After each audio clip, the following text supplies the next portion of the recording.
Next category, at home and in school behaviors. So then everything. All right. Help. My child is sent home with notes almost daily about his poor behavior. What should I do? I think you'd be curious. You start with the child and be like, so tell me, get their point of view. Like, what's going on at school? And maybe they're not seeing anything. Maybe they are, depending if the age. And then that is a time when you would go to the teacher. Be like, okay, I need your side. And not that you're taking sides, but just so you can find all the information to be like, okay, what's going on? Because if you just take the kid's side, then that is leaving out the teacher, and the teacher has valid points and knows what's going on, but you don't want to just take the teacher's side. So then finding the information and then starting from there and be like, okay, what now can we do? But first gather all the information.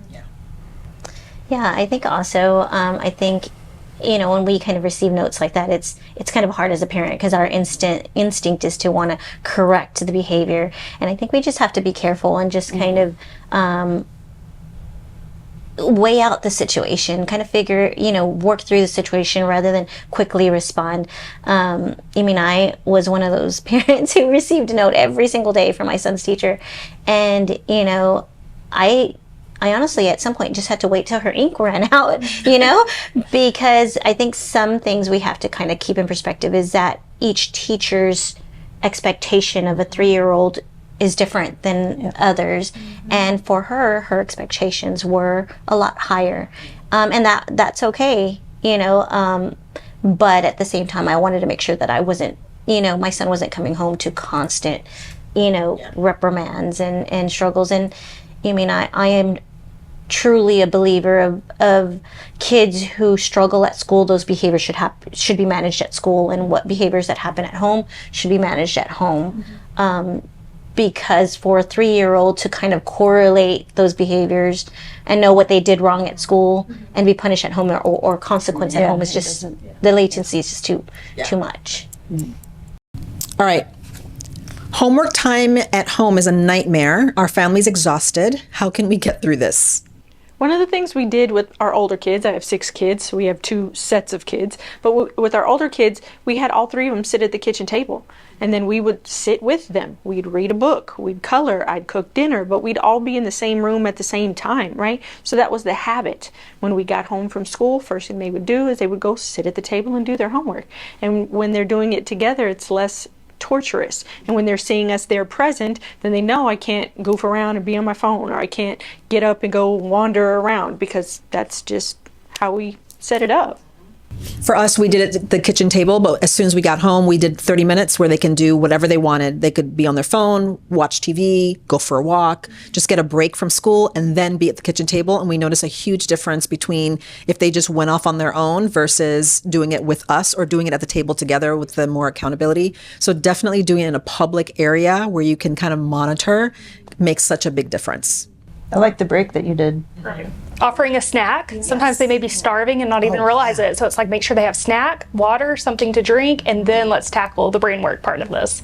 One of the other things I would encourage parents to do is, like, most school systems have an online system where you can see if they have homework. Because the contrary to that is my kid comes home and says they never have homework. And a lot of times they do. So get involved in that system so that you can go online and check. Well, and look at what that behavior is communicating, right? Are they struggling in that subject? Do they need a tutor? How can we help them in that subject, that specific subject? All right, my child struggles with drop-off. He or she kicks and screams, and I have to peel her off of me. I feel so bad leaving her this way. How can I help them get through this? First, you want to find out what's going on. Why is it so hard? What's difficult? So talk to them and make sure that you find out from the child what is so difficult about it. Yes. And then actually, sometimes the drop-off may have to look a little differently. Maybe you can't drop them off because they're so overwhelmed by all of the other students and all of the noise and stuff. So you may have to talk with the school, get an IEP or a 504 something in place, and then bring them at a different time and start that trail of, doing it that way for a little while, and then eventually get them into. I like that too. I like sometimes what I'll suggest to parents is that, you know, sometimes they're kind of struggling with that transition, and it's helpful to kind of give them a job on what they need to do. So it could look like, let's give this apple to your teacher. You know, where are you going to hang your coat? You know, or kind of tack some sort of substance to something where they'll have to kind of A special project or a special task. Yeah. that they're kind of accepting, and now their focus is now shifted on their job, what they're supposed to do, rather than she's going to leave, she's going to leave, she's going to leave, and there's a hyper focus. But we can kind of get them going, get them unstuck per se. And sometimes it is being curious, because he was kindergarten at the time, and some days it would be great and some days it wouldn't. And we came to find out it was a 2-story school, and he could see me from the 2nd story, the window, and he was waiting to see me. He wanted to be able to go upstairs.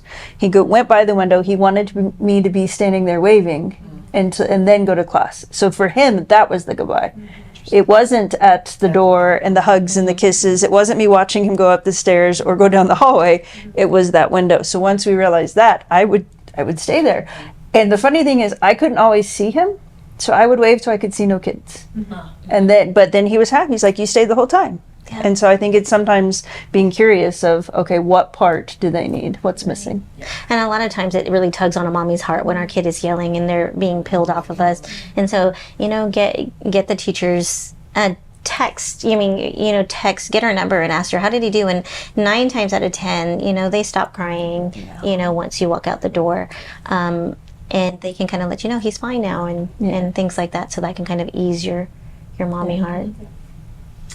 My child is being bullied at school. I want to call the school, but my child begs me to drop it. How can I help my child? I think it kind of goes back to what we talked about earlier, right?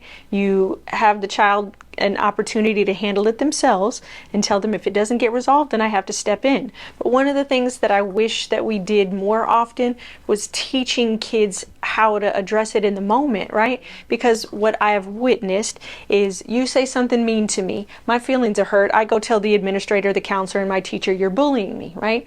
Where in that moment it could be as simple as me saying, Melvia, that really hurt my feelings. I don't like when you speak to me that way. But that skill is not being taught. And so the kids are not learning how to deal with it in that moment.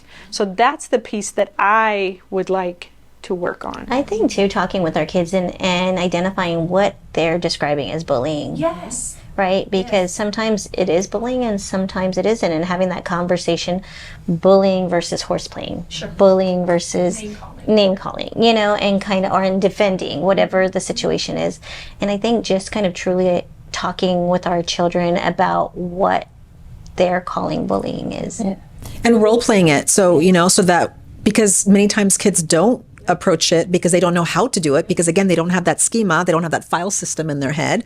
So then role playing with them. I know this feels corny and it's cringe, but let's role play what to say when someone says something. And I think it's important defining what bullying is. Bullying is persistent and something that ostracizes and alienates, an imbalance of power. It's very specific in terms of what it is, and I think we use that word too loosely, but it doesn't downplay the fact that maybe they still did feel insulted or made fun of. So, but I think that role playing is so important for our kids too. Because I think a lot of parents don't know that too. Like in the schools, we have a checklist we have to go through. And if it doesn't meet the criteria of that checklist, it's not bullying. And then you as a parent feel minimized and unheard. But it's important to differentiate between all the things you listed and bullying.